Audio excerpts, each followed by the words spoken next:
Bonjour. Après avoir déterminé la texture du sol dans la vidéo précédente, je vous parle aujourd'hui d'une autre propriété liée aussi à la partie solide du sol. C'est la structure du sol. On verra que la structure et la texture sont de propriétés différentes qui ne doivent pas être confondues. Dans la vidéo précédente, je vous ai montré que la texture, c'est le type de fraction granulaire dominante dans le sol, et on dit alors texture sableuse, texture argileuse, limonneuse, etc. Alors que la structure, thème d'aujourd'hui, c'est le mode d'agencement de ces particules. Est-ce que les particules sont-elles collées les unes aux autres, ou bien est-ce qu'elles sont espacées? Est-ce qu'il y a des vides entre elles, etc. Voilà une image qui représente une coupe d'un sol. Si on extrait un échantillon de la partie superficielle du sol, on peut déjà distinguer à l'œil nu ou à l'aide du toucher par les doigts certains types de sol. Voici les trois principaux types de sol selon leur structure. Deuxième type, troisième type. Donc vous voyez, il y a déjà une différence à l'œil nu entre ces trois types de sol. Le premier type, regardez, le sol semble être plus dur, surtout entre les doigts, il ne se casse pas facilement. Il se casse seulement par des craquelures ou des fentes de dessiccation dues à la perte de l'eau. Il se casse en fragments. Ce sol est nettement plus compact, plus dur que les autres. On dit que ce sol a une structure compacte. Je passe au deuxième type. On voit qu'il semble être plus friable, c'est-à-dire moins compact et moins dur que le type précédent. Il se forme par des petits amas de petits agrégats. Regardez, les voilà. Donc le premier se forme, il se casse en fragments. Celui-là, non, il ne se casse pas. Il se forme en agrégats, en amas, en glomérules de différentes tailles. On les appelle donc des glomérules. Alors on appelle ce sol, ou bien la structure de ce sol, une structure grénuleuse. Je passe au troisième type. Regardez. Ce type est beaucoup plus friable entre les doigts. Les particules sont libres et ne sont pas liées les particules ne sont pas liées entre elles, même si le sol est humide. Alors c'est un sol généralement à dominante sableuse. On dit que c'est un sol à structure granulaire. On dit aussi structure particulaire. Je vous propose d'autres photos. J'ai trois photos. Les trois sols sont différents. Les trois échantillons du sol sont différents. Alors regardez, celui-là, donc c'est presque du sable, donc c'est une structure particulière ou bien granulaire, c'est-à-dire des particules formées par des particules libres ou bien des grains libres. Compact, c'est celui-là, vous voyez, donc il se casse en fragments. Grénuleuse, c'est celui-là, donc il se forme d'agrégats ou bien des amas ici.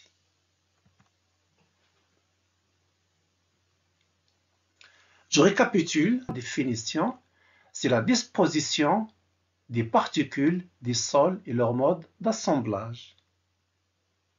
Maintenant, je vais décrire chacun des types précédents de structure. Description des types de structure du sol. Voilà donc les trois types différents de structures qu'on vient de voir. Structure particulière ou granulaire par rapport aux particules solides, c'est-à-dire les grains du sable, ou granulaire, c'est le même terme, c'est les grains. Puis la structure compacte, c'est la plus dure parmi les trois, et puis la structure grénuleuse. Donc on va schématiser ces trois structures. Je commence par la première. Voici donc ce cercle représente le champ visuel d'un microscope. Généralement, on utilise le microscope pour observer ces échantillons du sol. Et on voit là donc des particules solides qui constituent ce sol. Les particules solides, ce sont généralement des particules du sable. Ce sont des particules les plus ayant la taille la plus grande parmi les trois classes d'un sol, c'est-à-dire parmi l'argile, le limon et le sable. C'est le sable qui a donc la taille la plus grande. Si on ne tient pas compte des autres classes les plus grandes comme le gravier et les cailloux, parce que généralement, on ne les tient pas en compte dans la description du sol. Vous voyez ici que ces particules sont libres, les particules solides sont libres, elles ne sont pas liées, et il existe des vides entre ces particules. Ces vides, on les appelle des pores. Et s'il s'agit des macropores, ça veut dire que ce sont des pores de plus grande taille. Alors pour la description, les grains du sable sont indépendants, séparés par des pores remplis d'eau ou l'air. Selon l'humidité du sol, si le sol est sec, donc les macropores vont être remplis par l'air. Si le sol est humide ou bien après des précipitations, on aura donc ces pores qui sont remplis par l'eau. Je passe à la deuxième structure. Regardez. Alors, tous ces éléments noirs, ce sont des particules solides comme dans le premier cas. Les voilà. Alors que cette matrice de couleur marron, c'est un ciment argileux. Alors pourquoi le ciment argileux? Ici, ce sont des particules solides. Parce que l'argile ici remplit ces vides et remplit les pores et permet donc la consolidation de cette structure et permet la liaison de ces éléments. Donc il n'y a plus de vide. Les grains du sable sont englobés dans une matrice argileuse, on appelle un ciment argileux. Donc c'est la structure la plus compacte. Je passe à la troisième structure. Voilà le schéma. Alors regardez ici. Donc ici, il n'y a plus d'éléments de sable libres, mais on voit un ensemble d'éléments de sable englobés par une matrice. Cette matrice va être donc de l'argile et une autre substance. On appelle donc ces agrégats des glomérules. Regardez, on peut avoir plusieurs glomérules, les voilà. Et entre ces glomérules, on a les espaces vides qui sont aussi des macropores. Voilà, et c'est donc des particules solides englobées par le ciment argileux et humique. Et humique par rapport à l'humus, qui est une substance organique qui se trouve dans le sol. Ici, ce sont des pores, surtout des macropores donc. Structure grémuleuse ou glomérulaire, les grains de sable forment avec l'argile et l'humus des agrégats séparés par des pores. Ces pores vont être remplis d'air ou bien par l'eau.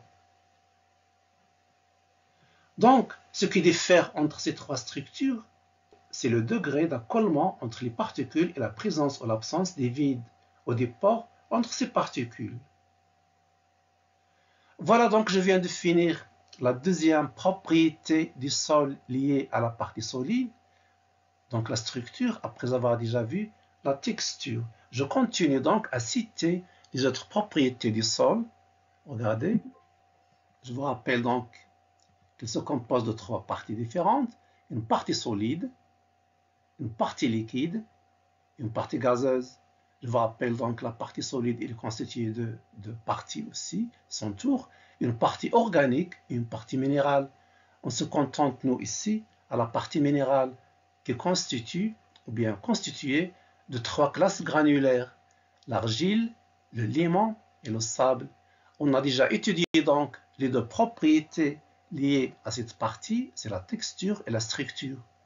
On va passer maintenant à la partie liquide. C'est l'eau du sol. L'eau qui se trouve dans le sol, qui va être donc caractérisée par plusieurs propriétés qu'on va étudier. On a par exemple le pH du sol, la perméabilité du sol, la porosité du sol, la capacité de rétention d'eau. Alors pourquoi la perméabilité? On l'a étudié dans la partie liquide et non pas dans la partie solide normalement. Elle est en relation avec la partie solide, avec les grains. Mais puisqu'il s'agit de l'eau qui circule par perméabilité, donc on préfère l'étudier dans la partie liquide, avec la porosité et la capacité de rétention d'eau. Alors ces quatre propriétés ont une relation avec l'eau du sol. La solution du sol, c'est l'eau du sol, contenant les éléments minéraux ou organiques dissous ou en suspension. Ces éléments sont appelés colloïdes du sol. Alors le mot ici qui nous intéresse, c'est le mot colloïde. Alors tout ce qui se trouve dans l'eau, soit en suspension, soit en solution, on les appelle des colloïdes. Par exemple, l'argile en suspension, les sels minéraux, les ions, soit les cations, soit les anions. Tout ce qui se trouve dans l'eau, c'est les colloïdes. Maintenant, on va parler un tout petit peu de l'acidité du sol ou bien le pH du sol. Regardez, on va définir l'acidité du sol, puis on va parler un tout petit peu de comment est-ce qu'on mesure le pH du sol. Alors, l'acidité d'un milieu, comme vous savez, se traduit par le paramètre pH.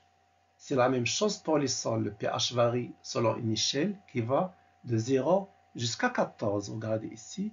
Donc, le degré le plus faible, c'est 0. Et le degré le plus élevé, c'est 14 pour l'échelle de pH.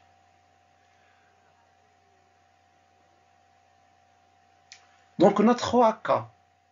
On a le pH qui peut être acide, le pH qui peut être neutre et le pH qui peut être basique. On dit que le pH est neutre lorsqu'il est égal à 7 ou aux environs de 7. On dit qu'il est acide lorsqu'il est inférieur à 7 et supérieur bien sûr à 0. Donc le pH compris entre 0 et 7, c'est acide. Lorsque le pH est supérieur à 7 et va jusqu'à 14, on dit que c'est un pH basique. Donc après, on va parler du couleur du papier pH. Donc voilà donc les couleurs conventionnelles du pH. Si le pH a une couleur jaune qui tend vers l'orange et le rouge, c'est un pH acide. Si le pH, donc si le papier pH nous indique une couleur verte, c'est généralement neutre. S'il nous indique une couleur bleue, qui devient de plus en plus foncé, alors que c'est un pH basique. On mesure le pH donc généralement par ce papier pH. Il y a aussi l'appareil électronique qu'on appelle le pH mètre. Le papier pH, le voilà, donc c'est un ruban en papier. On peut le tremper dans une solution et sa couleur change. Puis on compare cette couleur avec ces couleurs conventionnelles qui sont sur la boîte du papier pH.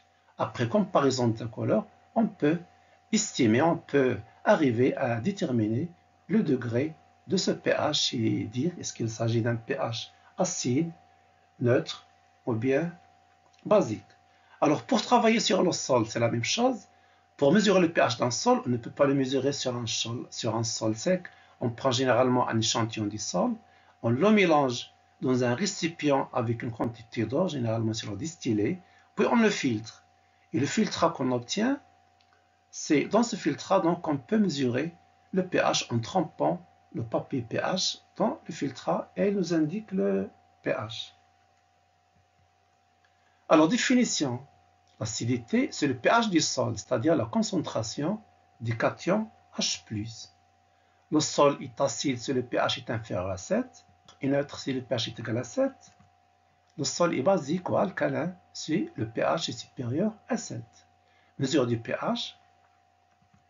On mesure le pH sur une solution du sol, c'est-à-dire un échantillon du sol plus une quantité d'eau distillée plus la filtration, ça donne donc la solution du sol. Par deux méthodes, soit le pH mètre, soit le papier pH. Mais l'acidité du sol, normalement, elle est fonction de plusieurs facteurs. La plus importante, c'est la nature de la roche-mère. Donc, le type de la roche-mère, s'il s'agit d'un granit, d'un sable, d'un calcaire, etc., ça influe beaucoup sur l'acidité du sol. Mais il y a aussi l'activité biologique, les êtres vivants, les vers, les bactéries qui respirent. Donc, tout ça, dans le sol, ça peut changer l'acidité et le pH. La composition chimique du sol. Les sols calcaires sont alcalins et les sols siliceux sont acides. Les sols siliceux, comme les sols argileux et les sols sableux, qui sont riches en silice. Donc, après avoir parlé maintenant du pH du sol, on va parler d'une autre propriété, la perméabilité du sol. Donc, dans ce schéma, je mets un échantillon de sol dans un entonnoir. Donc, voilà un entonnoir. Cet échantillon du sol, le voilà, échantillon du sol. Puis je verse une quantité d'eau sur cet échantillon. Voilà, un bécher qui contient une quantité d'eau. Je commence à verser cette eau sur l'échantillon du sol. Je vais observer que l'eau coule. Elle traverse cet échantillon du sol et coule vers l'Erlenmeyer en bas. Voilà, on appelle donc cette eau qui passe une eau infiltrée. Alors, qu'est-ce que je vais déduire? Je vais déduire que ce sol qui est traversé par l'eau, c'est un sol perméable. Et la propriété que j'étudie ici, c'est la perméabilité. Cette infiltration d'eau, elle peut être rapide ou bien lente. Donc, la perméabilité est fonction du temps. Et puisqu'elle est fonction du temps, on peut parler donc de la vitesse d'infiltration. Donc, cette perméabilité est fonction de la vitesse d'infiltration d'eau. Alors, pour le mot perméabilité, dans notre vie quotidienne, il y a beaucoup de corps qui sont perméables, c'est-à-dire qu'ils laissent passer l'eau, par exemple les éponges, les vêtements.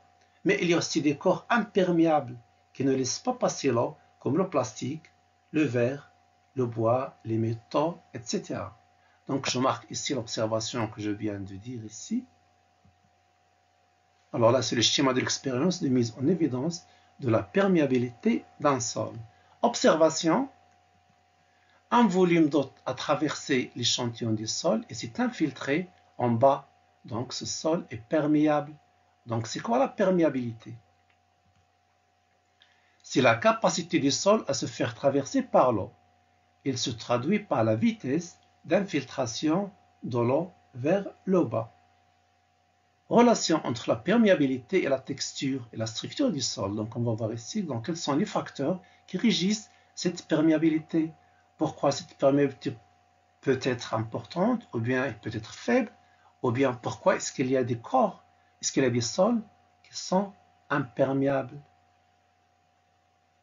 Alors, je vais dans ces schémas, si on verse un volume d'eau sur 3 échantillons de sol, voilà le premier échantillon du sol, je prends le deuxième échantillon de sol sur lequel je verse le même volume d'eau, et puis un troisième échantillon du sol sur lequel je verse le même volume d'eau.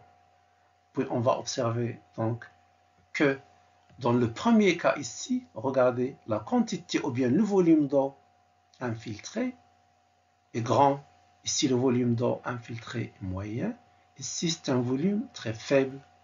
Donc, je peux déjà différencier ou bien comparer la perméabilité entre ces trois sols. Je vais dire que ce sol-là est peu perméable.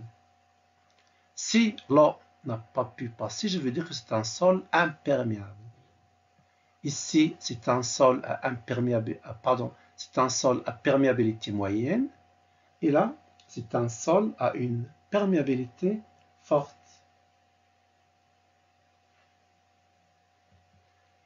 Ici, c'est un sol plus sableux, donc à structure granulaire.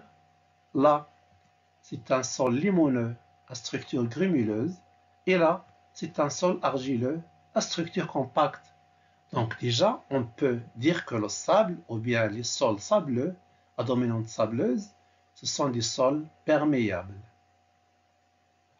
Les sols à dominante limoneuse, ce sont des sols à perméabilité moyenne. Les sols à dominante argileuse, les sols argileux, ce sont des sols à perméabilité faible. Je continue. On cherche à représenter la variation de la perméabilité en fonction de la taille des particules, c'est-à-dire selon la texture. Donc j'aurai besoin de deux axes puisqu'il y a deux paramètres. Donc le premier axe, l'axe des ordonnées, c'est pour le paramètre perméabilité, son symbole c'est K, et l'unité que je vais utiliser ici, c'est le centimètre par seconde. Je vais graduer cet axe par une échelle logarithmique, regardez, de 10 puissance moins 3 à 10 puissance moins 2, puis à 10 puissance moins 1, puis 10 au carré, puis 10 puissance 3. Alors pourquoi une échelle logarithmique et non pas une échelle linéaire? C'est pour qu'on puisse représenter toutes les valeurs possibles sur un même graphe ici, parce qu'on aura des écarts très grands selon les classes granulaires. Deuxième paramètre, deuxième axe, c'est pour la texture. Voilà la texture donc. Je vais diviser cet axe en 4 classes granulaires différentes. La classe granulaire ayant des grains de faible taille, c'est les argiles, suivis par des limons, suivis par des sables, et puis les gravés, donc les 4 classes granulaires. Alors parmi ces 4 classes, quelle est la classe qui a la perméabilité la plus faible? Effectivement, ce sont les argiles. Donc la courbe va commencer ici. Voilà le premier point. Pour le deuxième point, lorsque je passe des argiles au limon, le point va être ici. Puis au milieu des limons, le point c'est là. Puis lorsque je passe au sable, déjà une perméabilité grande. Et lorsque je passe au gravier, alors là c'est une perméabilité énorme. Je trace la courbe. Là voilà, donc elle a cette forme ascendante. Ça veut dire que plus la taille des grains augmente, plus la perméabilité augmente aussi. Et vice-versa, c'est-à-dire que si la taille des grains diminue, la perméabilité diminue aussi. La perméabilité augmente lorsque le diamètre des particules du sol augmente. Alors, cette phrase, est-ce qu'elle représente la texture ou bien la structure? Lorsque je parle des particules, le diamètre des particules, c'est toujours la texture. Deuxième document, je vais vous donner donc deux schémas à en comparer. Premier schéma, alors ce qu'on voit ici au milieu, ce sont des particules solides. Et ce qu'on voit en clair entre les particules solides, ce sont des pores. Regarde ici, les pores sont très grands, ce sont des macropores. Ici, les pores sont presque inexistants, il n'y a pas de pores, il n'y a qu'une matrice qui relie ces particules solides. S'il y a des pores, ce sont des micropores, ce sont des petits pores. Sur ces deux sols, ou bien sur ces deux échantillons, je verse la même quantité d'eau en utilisant une éprouvette graduée. Alors ici, une quantité importante d'eau va s'infiltrer. Je peux la récupérer. Ici, une petite quantité d'eau seulement passe. Je la récupère ici. Je la récupère aussi dans un cristallisateur. Par exemple, regardez, donc la quantité d'eau infiltrée est grande. Ici, la quantité d'eau infiltrée est petite. Pourquoi? Parce que ici, il y a des pores très grands, ce qui permet alors de bien circuler dans ces pores, ce qui lui permet donc de passer, de traverser le sol. Alors que s'il n'y a pas de pores, ou bien les pores sont très petits, puisque les pores sont très petits, donc l'eau trouvera donc des difficultés à s'infiltrer, à circuler, ce qui fait que la quantité d'eau qui va passer est très faible. Ça veut dire qu'ici, la perméabilité est grande, et là, la perméabilité est faible selon donc la structure. Regardez. La perméabilité augmente lorsque les particules sont moins liées et les pores plus grands. Alors là, ce n'est plus la texture, c'est la structure. Voilà. Je continue. Je vais parler maintenant d'une autre propriété du sol, la porosité. La porosité vient du mot pore. Alors, pour bien comprendre cette propriété, je vous propose donc cette roche. Donc, les pores, ce sont des vides. Alors, tout ce que vous voyez, ces petits trous-là que vous voyez, on les appelle des pores. On dit donc que cette roche, c'est une roche poreuse, car elle contient beaucoup de pores qui permettent d'absorber et de stocker une quantité d'eau, ou bien elle peut stocker aussi de l'air. Alors, comme pour la perméabilité, la porosité n'est pas la même pour tous les sols. Regardez, je vous propose donc 3 cas. On va verser une même quantité d'eau sur 3 échantillons du sol. Et on va comparer les résultats. Regardez donc dans ces 3 échantillons. On va verser, j'ai dit donc la même quantité d'eau. On a ici le premier cas, le cas 1. Là, toute la quantité d'eau versée sur le sol a pu traverser ce sol et on l'a récupérée dans ce cristallisateur. Vous voyez donc le volume d'eau qui a passé est très grand, donc c'est une perméabilité ici très grande. On va dire que le sol est perméable. Regardez ici, on a versé le même volume d'eau, mais il n'y a rien dans le cristallisateur. Pourquoi? Parce que Et il n'y a plus d'eau en surface. Ça veut dire que le sol a absorbé l'eau, mais il ne l'a pas laissé traverser. On dit que ce sol, il est poreux, mais il n'est pas perméable. Regardez le troisième cas. Le volume d'eau qu'on a versé, il n'a pas pu traverser le sol. Donc les cristallisoires restent vides. Et regardez ici sur la surface, l'eau reste en surface, donc il n'a pas pu être absorbé par ce sol. Alors regardez donc la différence entre ces trois sols. K1, le sol est poreux puisqu'il a laissé passer l'eau, donc il y a beaucoup de pores. Et en même temps, il est perméable puisque l'eau a traversé. Deuxième cas, le sol est poreux ici puisque l'eau est entrée, mais est stockée à l'intérieur, mais il est imperméable ce sol puisqu'il n'a pas laissé l'eau s'infiltrer dans le cristallisoire. Cas numéro 3, le sol n'est ni poreux ni perméable, il n'est pas poreux parce qu'il n'a pas absorbé l'eau, donc il n'y a pas de pore. Il n'est pas perméable puisqu'il n'a pas laissé l'eau traverser le sol pour passer dans le cristallisoire.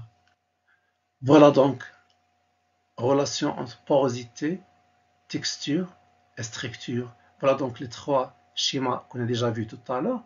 Voilà le schéma de la structure granulaire, schéma de la structure grénuleuse et le schéma de la structure compacte. Il y a ici beaucoup de pores, beaucoup de vides qui laissent passer l'eau. Il y a aussi ici des vides et des pores qui laissent passer l'eau, mais c'est moins que le premier schéma.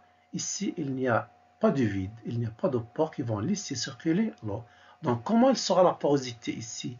Puisqu'il y a beaucoup de pores, on va dire que la porosité est grande. Ici, il y a 10 pores, mais c'est moins. On va dire que la porosité est moyenne. Ici, il n'y a pas de pores, on va dire que la porosité est faible. Remarque. On peut par compactage d'un sol transformer la structure en diminuant les pores entre les particules solides et ainsi diminuer sa porosité et sa perméabilité. Si je prends par exemple ce sol, si on fait le compactage, c'est-à-dire on entasse ces particules solides, ça va diminuer les pores, donc la porosité diminue et aussi la perméabilité va diminuer. Alors j'arrive à la définition de la porosité d'un sol. C'est quoi donc cette porosité? Selon ce qu'on vient de voir, c'est le volume total des pores entre les particules solides du sol. On peut le déduire à partir du volume d'eau que peut absorber un échantillon du sol. Je vais donc préciser ceci dans un schéma. Comment est-ce qu'on détermine la porosité du sol? Alors voilà un échantillon du sol. Par exemple, je veux connaître quel est le volume en millilitres ou bien en centimètres cubes, le volume des pores qui se trouvent dans ce sol. Alors qu'est-ce que je vais faire? Je vais prendre une quantité d'eau colorée, mais je vais mettre auparavant le sol dans un cristallisoire transparent pour que je puisse voir cette eau colorée. Je verse l'eau colorée dans cet échantillon du sol avec une crevette graduée. Voilà, donc l'eau coule sur la surface de cet échantillon. Lorsqu'il coule, elle est absorbée, regardez, par ce sol. Donc, l'eau colorée pénètre dans ce sol. Je continue à verser l'eau jusqu'à ce que cette coloration arrive à la base du sol et je m'arrête. Donc, l'eau colorée continue à descendre. Voilà, il arrive au fond du cristallisoire. J'arrête de verser. Donc, l'eau a descendu dans ce sens. Et comment je vais connaître donc le volume des pores? Alors, le volume des pores de cet échantillon de sol, c'est le volume d'eau qu'on a versé exactement. Donc, cette eau qui a disparu dans l'échantillon, où est-il passé? Il est passé dans ces pores. Donc, le volume de cette eau versée, c'est le volume de ces pores qu'on recherche. L'eau colorée descend dans le sol jusqu'à sa base. Le volume qui est indiqué par les crevettes graduées en fin de manipulation, c'est la porosité du sol.